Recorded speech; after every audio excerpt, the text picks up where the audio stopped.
Welcome on la chaîne Géopolitique. So tonight we will talk about the various US sanctions that have been imposed over the last weeks, and to understand why actually are what is the common point, what is the logic behind those sanctions. Basically, what's the connection between sanctions against an activist group in Bahrain and sanctions again against the S-400 missiles purchased by Turkey. So that's the purpose of this video.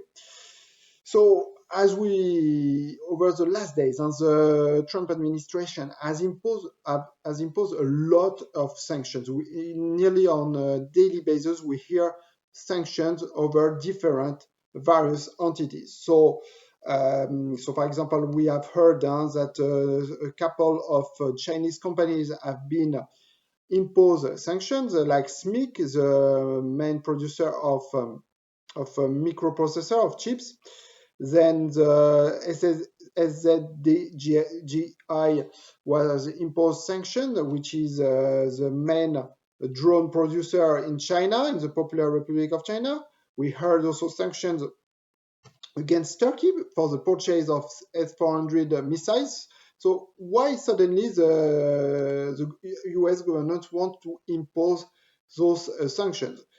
So and once again, what can we connect all those sanctions between all those entities? So what we have to be aware that in 2017, the US lawmaker has passed a bill called CATSA, Countering America Adversaries Through Sanctions Act, which has been then which has been signed by the US president. And so right now, also US can impose sanctions based on those provisions for, let's say, doing some, let's say, trade with some countries like the Islamic Republic of Iran, the Russian Federation, and North Korea. So basically, the provision, the bill provides sanction for the activities like cybersecurity, crawl project, defense sector. So basically, right now, the U.S. Lawmaker or the U.S. president can, based on this provision, on those provisions, can impose sanctions. So, for example, the S-400 missile is a very striking example. It means that now any country that will buy very sensitive military equipment from Russia, like Turkey with the S-400 missiles, which is bought in 2019, in July 2019, can be imposed sanctions. So actually, we have expected sanctions against Turkey for months, but only last week, so the US State Department has imposed those expected sanctions against Turkey, which was actually milder than expected, which because it only targeted the Turkish procurement military agency.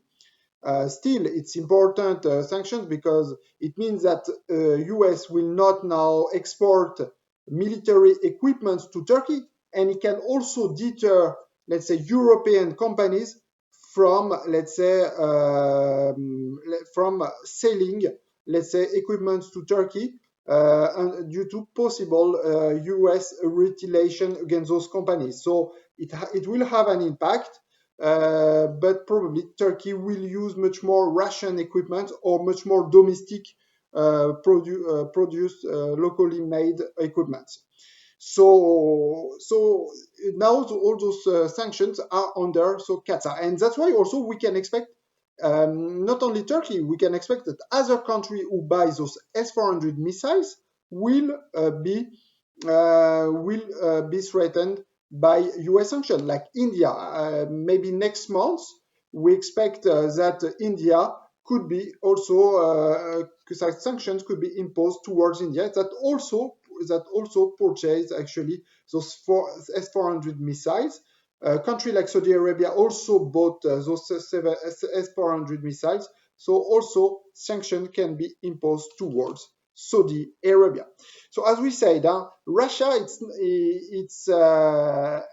sorry, the defense sector is not only the only sector which is mentioned in the CATSA project. It's also crude oil project are mentioned, and that's why also the Nord Stream project, Nord Stream 2, which it should be completed, which is expected to be completed very soon, which should, in order to bring, let's say, some gas from Russia to Germany.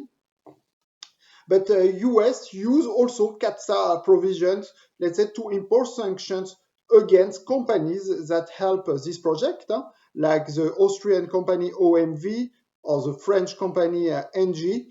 So all those companies are threatened, are under US sanctions because they help, let's say, to complete this project, let's say, to help Russian companies, state-owned company Gazprom, to let's say to export and to implement a crude oil project.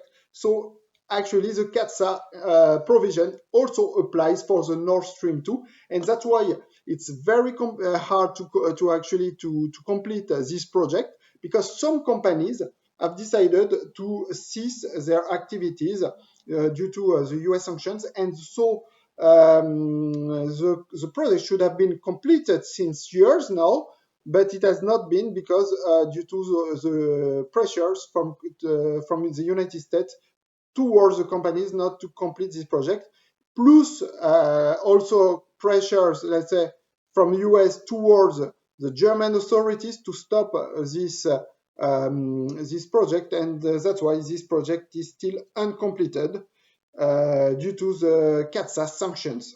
So also the cybersecurity, it's another, let's say, sector where sanction can be imposed.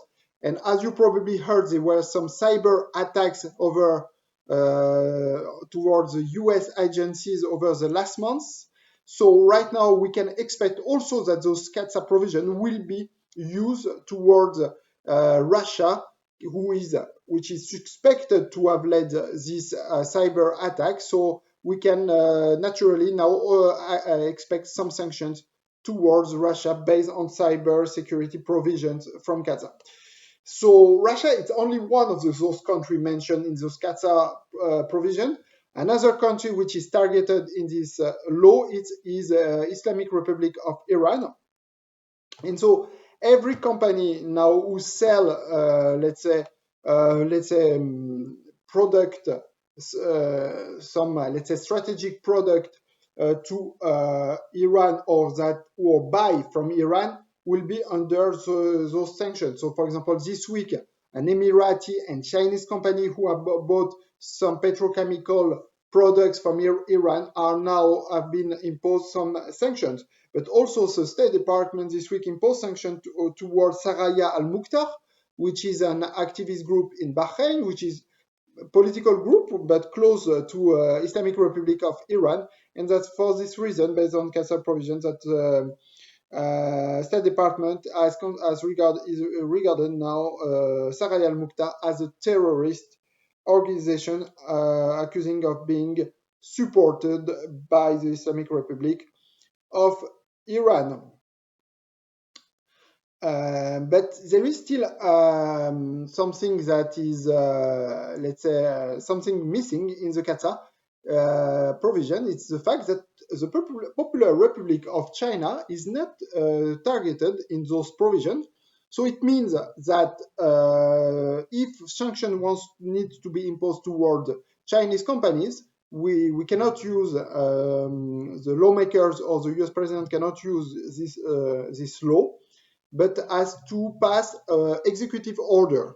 So, for example, some executive orders this week have been passed to sanction some Chinese companies like SMIC, SSDGI.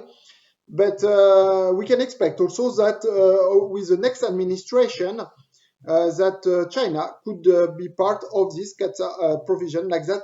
Let's say it could have a wider effect and could be targeted more Chinese companies. But now the question that we can that we can rise, after all those development, all those information is what are the, let's say, objective of those sanctions? Is there what are behind all those provisions? So we have to be aware that the US wants to keep its hegemony over the world, and that this hegemony is undermining first by the Popular Republic of China, which is claiming to be now probably the let's say the first economic power in the world, and the US wants just to counter such let's say the Popular Republic of China development. But not only the Popular Republic of China, because we see that Russia is also targeted, Iran or North Korea. But for sure, it's not for also only for economic reasons, but it's also for military reason. The US wants to keep its also military hegemony towards, for example, a country like Russia, which is able, let's say now, to develop extremely sophisticated missiles like S-400, which can compete with the American counterpart, the Patriot one. So in order, let's say, to keep the supremacy and to that people, let countries buy, let's say, American equipment instead of Russian equipment, and to isolate, let's say, all those countries like Iran, Russia, and North Korea. So really, we can be, let's say, hopeful, or let's say skeptical in, let's say, hopeful in that this provision of CAATSA will be enlarged, because there is in US we have to keep in mind that there is a bipartisan consensus that US has to keep hegemony whatever the cost, whatever it needs to be imposed as sanctions against any entities. So even Democrats are also in favor of those sanctions. So we can be confident that the CAATSA provision will continue to be applied and continue to be used by the US lawmaker and by the US and the next US president in order to counter any countries that could question the hegemony of the United States.